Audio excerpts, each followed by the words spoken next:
Magandang gabi po mga kapatid at welcome sa pangatlong araw ng ating simbang gabi, pangatlong gabi sa ating simbang gabi. Siguro, hindi yung panalimutan yung unang araw o unang gabi ng ating simbang gabi. Ang Ebanghelyo na nagpapakita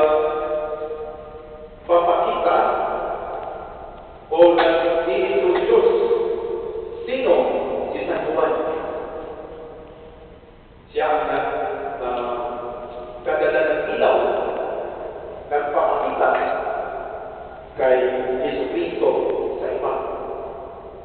At tayo ay hinahabol na katulad ni Juan, kung darapin na ang Panginoon, kung tayo ay nagiging servant, tayo ay handa-handa na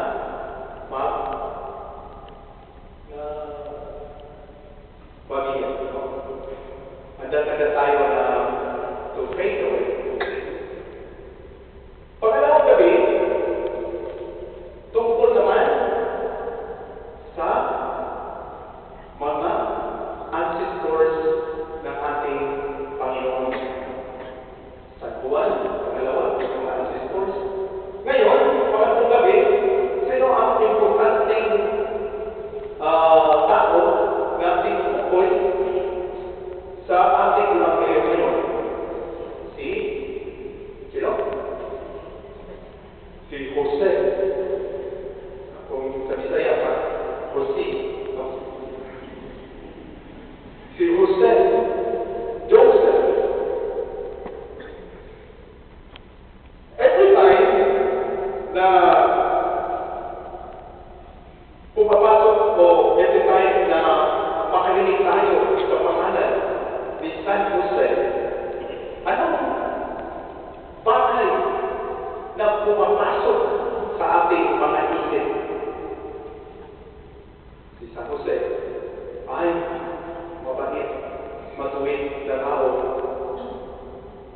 asawa ni Maria. Pumapasok sa atin na mabait na asawa. Good husband. Kayong mga may husband dito, tingnan niyo yung husband. Yung asawa may husband.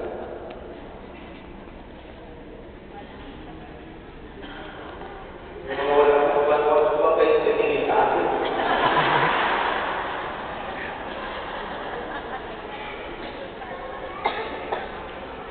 Tingin kayo sa taas. Bakit ngayon? Bakit hanggang ngayon wala pa ako sa naman?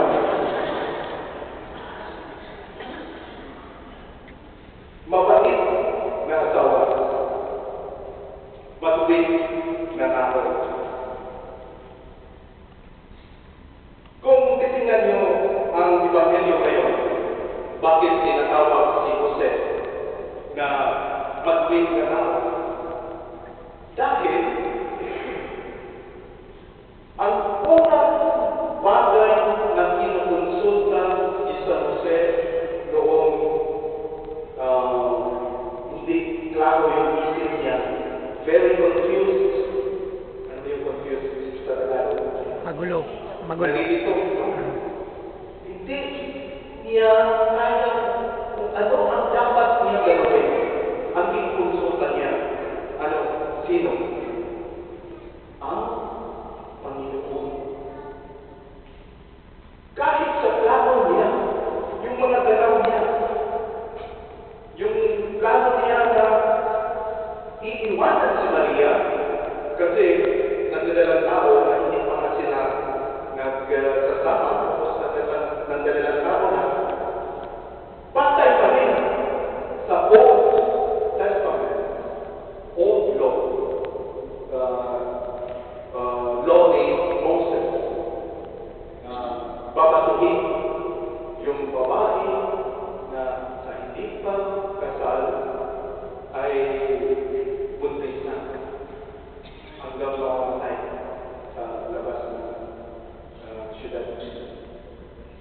So,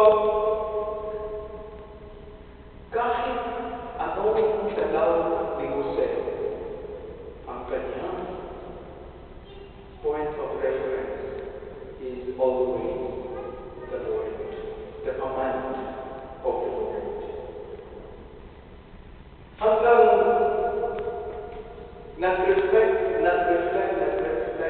si Jose kung ano talaga ang gagawin niya tungkol sa kanilang dalawa ni Maria. Ang anghel ay pumunta sa kanya para maliwanagan siya. Ito, mga kapatid, ang isa sa mga signs na tayo ay tumik na tao, na tayo ay pabatid na tao, ay